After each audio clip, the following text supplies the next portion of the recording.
in today's live conversation. I see we have Allison, we have Jalyn, and we have Grace. Amazing. Okay, thank you all so much for being here. Okay, so let's get started. I'm so excited that we're doing this live today. Whether you're watching live or you're tuning in to the recording, it's great to have you. I see a bunch of folks have just joined, so welcome to the conversation. We're going to get right into it. I'm Sam DeMase, Chairwoman of the AIC, the American Influencer Council. And today we're talking about a stressful but important topic, which is one of the hardest things to go through, making the transition from maybe a part-time creator who also works corporate to being a full-time creator entrepreneur. There is no manual as far as how to get health coverage when you work for yourself. So we're very excited to announce a partnership with Solo Health, which is an amazing, amazing, amazing partnership we're excited to break down for you today. The guide that has been released by the AIC in partnership with Solo Health breaks down how to get health coverage in plain, simple language, and you can check that out at AmericanInfluencerCouncil.com. It is a free guide. So I would love to start with some introductions, and we will start with Jalyn. Thank you for being here. Absolutely. Thank you guys so much for having me. I'm excited to jump into the discussion today. I think it's going to be a really good one. So, my name is Jalyn Baiden. I'm a full time content creator. I focus on beauty, motherhood, lifestyle content. And I also own Bomb Creative, which is a talent agency that represents BIPOC creators. And I have now been a creator entrepreneur full time for the past 5 years. Amazing. Okay, so you're 5 years in, so you're going to have some interesting insights for us today. Yes. Let's move to Grace. Thank you for joining us. Tell us about you. Thank you for having me. Yeah, my name is Grace Lemire. I'm a full-time content creator.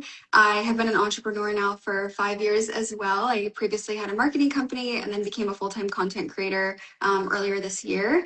And I do a lot of personal development content focused around lifestyle, like how do you actually build a life you love in your 20s, but also personal finance.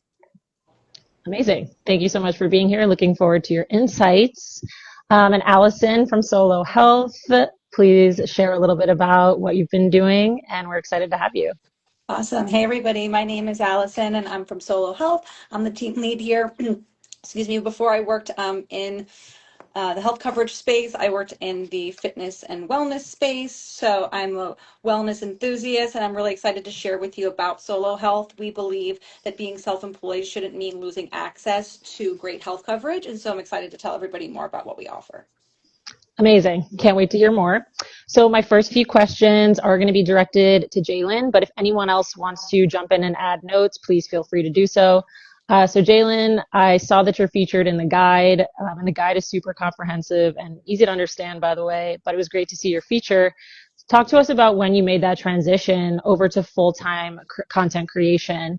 How did you approach getting that coverage, and did it feel overwhelming? Yeah, so I mentioned this in the guide, but I delayed quitting my job because I was so unsure about what I was going to do for health insurance. I was on my parents' health insurance, of course, up until I was 26. And then I transitioned to one that was provided by my job. So I never really had to figure things out on my own. It was always kind of a little bit of hand holding going on, which I appreciated. But in hindsight, I wish that I had a little bit more knowledge about the area because when I did go out on my own and start to research things, it just felt a little overwhelming with the terminology and there were so many different options. I was like, do I go to unitedhealthcare.com? Do I go to Aetna.com? I was like, I don't know. So it was definitely a little overwhelming at the beginning of it. And yeah, I just didn't know where to look and where to start. But luckily, did end up figuring things out in the end.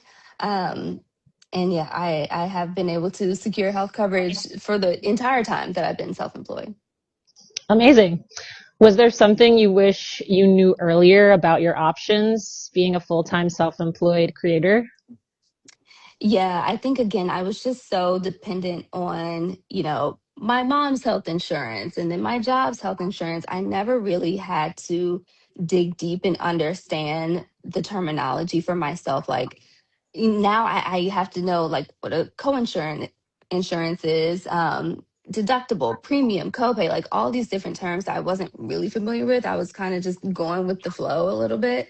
So yeah, I had to figure a lot of that stuff out, and I wish that I had been a little bit more involved in the process. Obviously, I didn't really have much of a choice when I was on my mom's health insurance.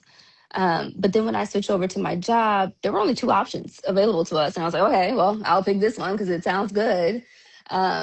So, like I said, I just wish that I had taken a little bit more time to understand the full scope of health insurance and the terminology, and just all of the things that are involved with a coverage plan. Totally. And that's not on you because there's no resources out there. I mean, at least until this guide launched yesterday, I didn't have any resources like that. So I was a creator who was like putting off dealing with coverage. So what would you say to somebody like me who was just putting off dealing with coverage? I would say just do it. Just do it. It's kind of like one of those things you have to rip the band-aid off. I would say go ahead and just time block some time on your calendar to just get it done, or at least start the research process, just kind of getting your feet wet, with what options are out there and available to you, whether that's something through Solo Health, or maybe you go to healthcare.gov, or hey, maybe you do go to unitedhealthcare.com. Hmm. But just kind of looking at the options and seeing what's there. Just like I said, setting aside, maybe 15, 30 minutes to just say, okay, like, let me just look and see what I can do that's available in my state. Amazing. Yeah, just start small. Start with a small nugget of research. I was saying before you all joined, to Allison, the term out of network really still gives me PTSD, and a lot of these healthcare terms really make me spiral. But I think you do have to move past that, and take care of yourself. So on that note, I'm going to move over to Grace. Your quote in the guide is very clear. You say, "Don't treat health coverage as optional," if I may quote you. What experience did you have that caused you to say that? Yeah. So I've had chronic health issues for years now, and health coverage or health care is not really optional for me. It's something that I have to do. But I think for all of us, you just truly do never know when something could happen to your health, when you may need a surgery. I've had over the last several years an unexpected surgery that I was like, thank God I have health coverage, because what was $5,000 could have been $42,000 if I had to pay out of pocket. And that's obviously a massive difference. So I think it's one of those things that if you treat it as optional and God forbid something happens, especially being self-employed, that can really throw you off financially. And so I think it's just one of those things that, yeah, especially being self-employed makes sense to have just in case. For sure. Yeah, 100%. I think that's totally real. On that same wavelength, being a creator, your income isn't necessarily the same from month to month. So how do you plan and think about affording that coverage when your income is variable from month to month? How do you plan?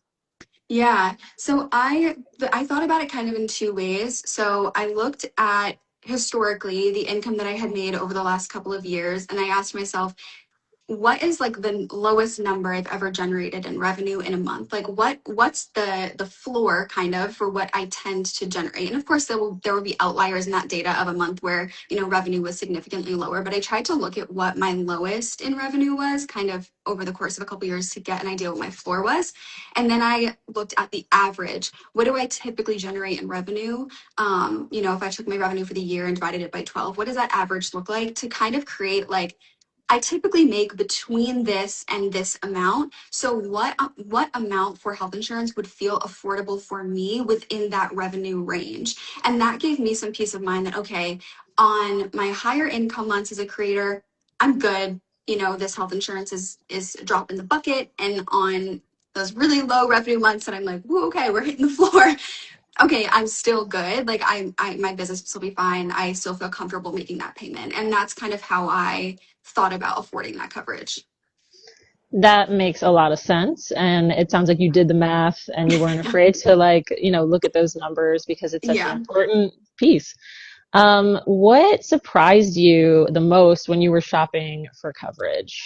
I think there were two things, and I feel like they kind of sound opposite or like contradictory, but the cost and how easy it was.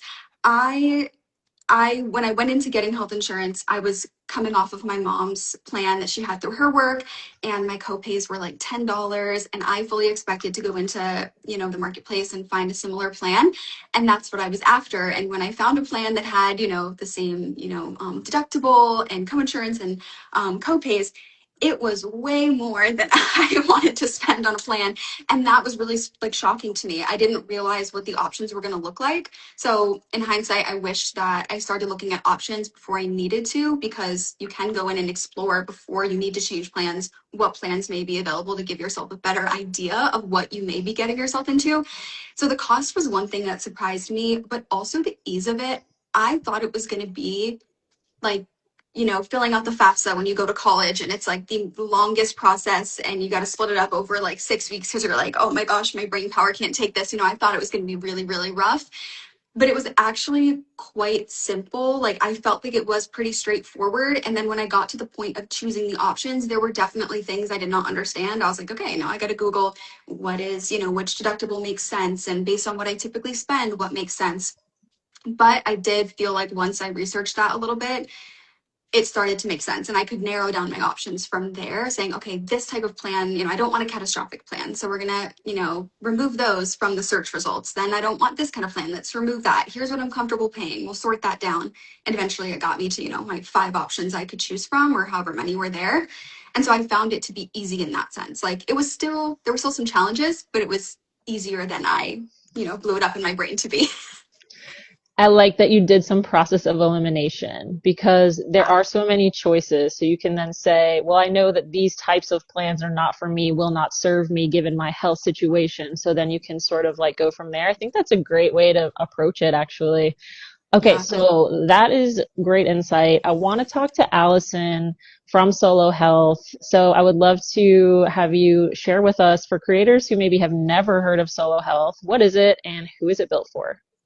Definitely. So, Solo is built to alleviate a lot of these gaps that we just heard talked about. So, whether that is the sticker shock of plans on the ACA, whether that is the sticker shock of a COBRA plan. A lot of people, they try to do a COBRA when they leave their job, and they realize like how much they actually have to contribute, or their COBRA might be ending. That's a fixed time, an 18-month period. And so we wanted to build something that mimics the same great benefits that people can get when they're on a W-2 job, but bring that to the self-employed space.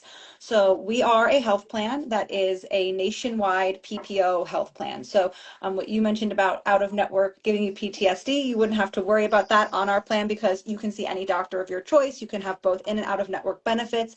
And those types of plans are really diminishing on the state marketplace. There's a lot of states, like New York in particular, that doesn't have any. So if you're looking to have that freedom of choice to see the doctor that you want, and you need those out of network benefits, whether that's for therapy or primary care, you'd want to be on a PPO plan. So we are a nationwide PPO plan. You can see doctors in all 50 states, not just in the state that you purchased from. And we also offer we wanted to build something that's more simplified.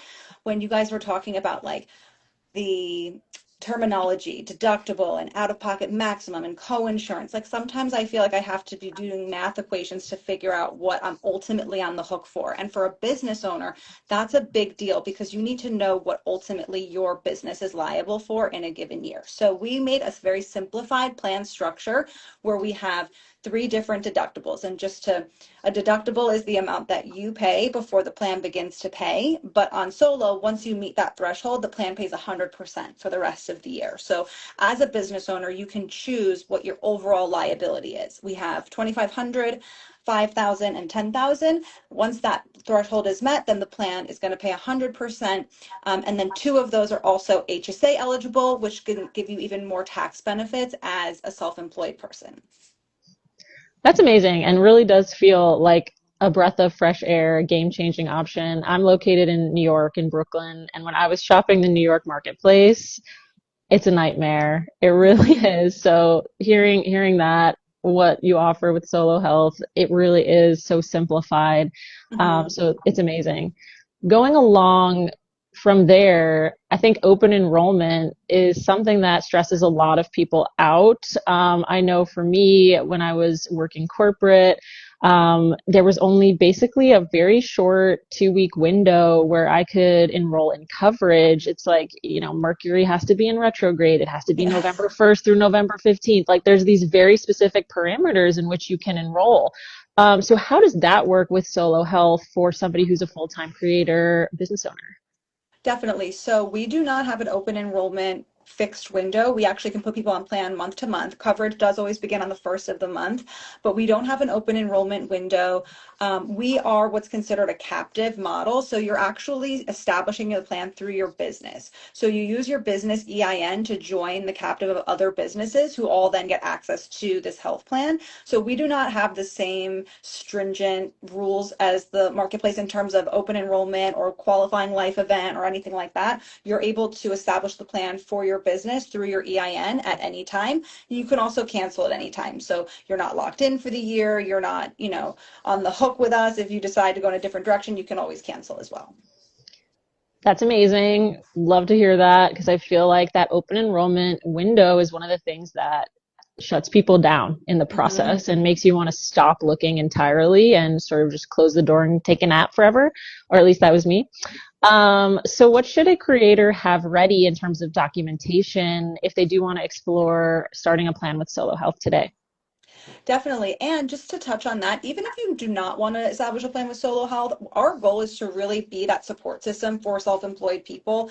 I've worked with people that ended up going on the ACA, but we really walked through what a good plan for them would look like there. So we really do want to alleviate that gap of not having anyone to educate, to be there to walk people through this. But that being said, we do think Solo is a great fit for many. We have many creators, influencers, just people who travel a lot, who want coverage in multiple states on our plan. And if you want to learn more, you can definitely go onto our website. It's www.solo.health. And then on there, you'll be able to view, we're very transparent, all of our plan documents, formulary, provider search, everything will be there. But the really amazing feature is that you can book a call with myself and our team where we can actually walk you through your specific needs. So whether that's health issues, certain doctors that you want to see, certain medications, if you want us to do a plan comparison to your current coverage, so literally going like, how does this compare to what I'm currently on? We can definitely help with that as well. So you can book a call on our website. In order to join the plan, you will need to have an EIN number, and we do have a brief health questionnaire that's used for the enrollment process. So those are the only two things that you would need to essentially have to come to the table, and then we would take care of all the rest. And I can confirm it is very easy. I get dental and vision via Solo, and it was very easy to enroll, almost too easy, which was amazing. In case anyone just joined the live, or if you're watching the recording, we are having a conversation about getting access to healthcare when you're a full-time creator business owner. Right now, I'm going to turn it over to Allison, who is going to throw some questions at me, the chairwoman of the board for the AIC. So let's get into that. All right.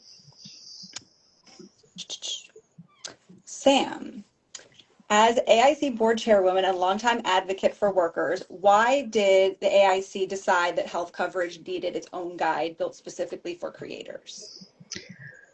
I think that question has been answered by Jalyn, by Grace in this exact conversation. The complications of navigating the process completely on your own.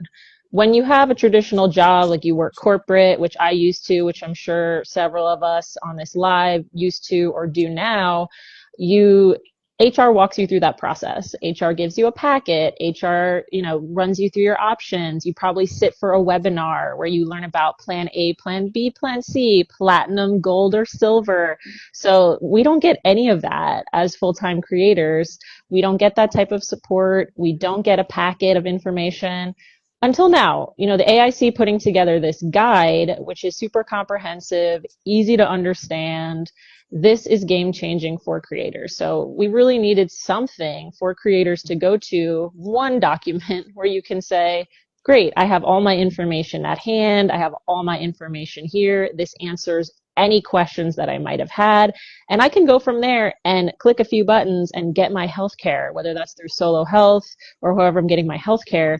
It can be the thing that makes you go from having no healthcare to having coverage. And when you're a business of one, your health is essential. Creator health is something you really can't compromise on and can't sacrifice. So I would recommend checking out the guide if you've been putting it off for sure. Awesome. What do you hope that creators can take away from the guide and from the partnership with Solo?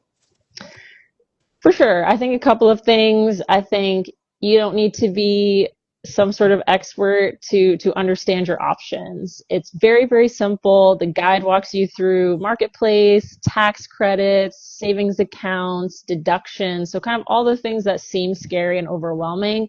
The guide will walk you through those in plain language that's easy to understand. Trust me, I've read it. I understand it. I'm someone, as I mentioned, I get triggered by complex healthcare wording. So it's very, very simple and easy to understand. So don't be afraid. With your EIN, you can enroll at any time. There is no open enrollment window that's locking you down to only enroll during a certain time of year. So ultimately, I'm hoping that a creator who doesn't have coverage will see the guide, see this live or watch the recording and say, I'm taking one concrete step towards enrolling, because your health is your business and you need to protect that as a business of one if you want to have a lasting business. I think Grace spoke to that really well, especially if you have ongoing health challenges. Even if you don't, it's really important to have coverage to protect yourself in this line of work. So I'm really, really excited about the guide, and I'm grateful that we are having this conversation today. So thank you, Allison, for those questions. I'm going to move us along. I'm going to open these questions up to whoever would like to jump in and answer. If you could give one piece of advice to a creator going full-time this year regarding health coverage, what would that piece of advice be? I can start. My piece of advice would be kind of like I said earlier, to start looking at your options before you have to make the decision. I did that a little bit before I turned 26 and needed to make that decision. And I was really grateful that I did, because it kind of gave me, it won't necessarily show all of the options, or you might not see all of the options when you do go to start exploring, but just exploring and getting an idea of, okay, like if I want to go with this plan, it's going to cost me around this much. Or if I want something more comprehensive, I'm looking more at this. And I think because the decision to go full time as a creator is not just one of, passion and yes, I love this as my job. There is a financial element to it too. And I think really allowing yourself to see those numbers, I found a lot of peace of mind in that, to say, okay, I got did my PQs, I got everything in order. And now I know, this is what I can expect when I go to make that decision, and go into making that decision feeling really confident.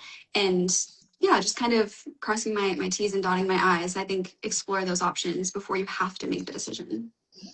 Explore your options. It's a great way to get a foot in the door of this process, is to just explore your options. You can use the AIC's guide. You can go to, was it solo.health? I want to make sure I get that right. Use the AIC free guide, go to solo.health, explore your options and see what's out there for you. Anyone else like to comment on a piece of advice for a creator who's going full time this year? Yeah, I would say actually, I had a similar experience with Grace when I actually started exploring my options. It wasn't as bad as I thought once I actually narrowed down, okay, this is where I'm going to get the health insurance from. And for me, that was healthcare.gov and the marketplace through my state, which is Virginia. Once I was on the marketplace website, I was like, oh, this is actually not that bad. Like I was putting it off for a long time. And it was overwhelming and everything, and I procrastinated. But once I was actually there, it wasn't bad. It was just like such a daunting task to even sit down to do the research. Totally fair. Starting small.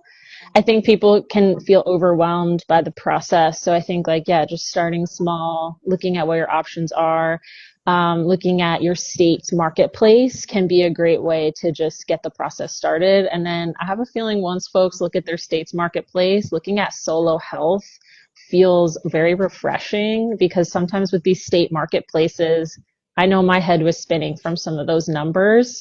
So just know that you have options. It doesn't necessarily have to be through your state marketplace. It could be through Solo Health. Allison, did you want to add anything there? I would just add to also make sure that you're finding a plan that is tailored to your specific health goals and your specific needs for the upcoming year. So a lot of people sometimes just want to say, okay, I just want the cheapest plan, or I just want this plan that has the lowest deductible, or whatever the case may be. But if there's a specific doctor that you will not leave, or if there is a specific medication that you must take, like those are things that you want to really make sure the plan is going to be built to sustain, and not just any one thing like the price or anything like that. And so that's where I would say that just making sure that you're looking at the details as well and choosing a plan that's really going to benefit you for your health goals for the following year. That's great. I love that advice of thinking about your own needs and finding a plan that fits, because we do all have different needs. I know for me personally, I'm happy to get personal. I have some issues with my wisdom teeth right now. So I was kind of avoiding getting that dental coverage. But then I was like, you know what? If I have to have an emergency surgery to get my teeth out, which I think might happen to me this year, I don't know. I'm not trying to like put that out there in the universe, but I know that I have the coverage. So I think that meant the world to me to have that, because I was so anxious not having it. I was like, if they tell me I need the surgery, I'm going to have to pay out of pocket, which I can't imagine what that would look like. So just knowing that I have the coverage just lets me focus on my day-to-day work as a creator and as a business owner, and as a best friend and auntie and all the other things that I am. I can focus on that instead of being stressed that I have to pay, I don't even know what the money would be out of pocket for dental surgery. So that's my personal story. I would also say that I treat health coverage as a business expense. Yes, it's a personal expense, but I think of it as a business expense, just like any of my other business expenses, like my home office, my lighting setup, my client meetings where I take someone out, anything that like falls under a business expense. I just consider my health coverage, my insurance to be part of that as an essential business expense. I treat it as essential. One more question. Why shouldn't creators treat health coverage as optional? Because I know a lot of us do. I know I certainly did. So why shouldn't creators treat health coverage as optional? I think it goes back to just making sure that you are prepared for anything that could happen. It's kind of the same as having home insurance or life insurance or car insurance. Like, you just never know what could take place, and you want to be prepared just in case. For example, when I was pregnant, I ended up going to the emergency room. Never expected that. Thankfully, I had health insurance, because similar to Grace, like, I would have been out of pocket a lot of money for an emergency room visit. So I definitely don't think it is something that's optional. I think it is a safety net for sure. Definitely. Yeah, you never know. You can't predict the future. You don't know what's going to happen.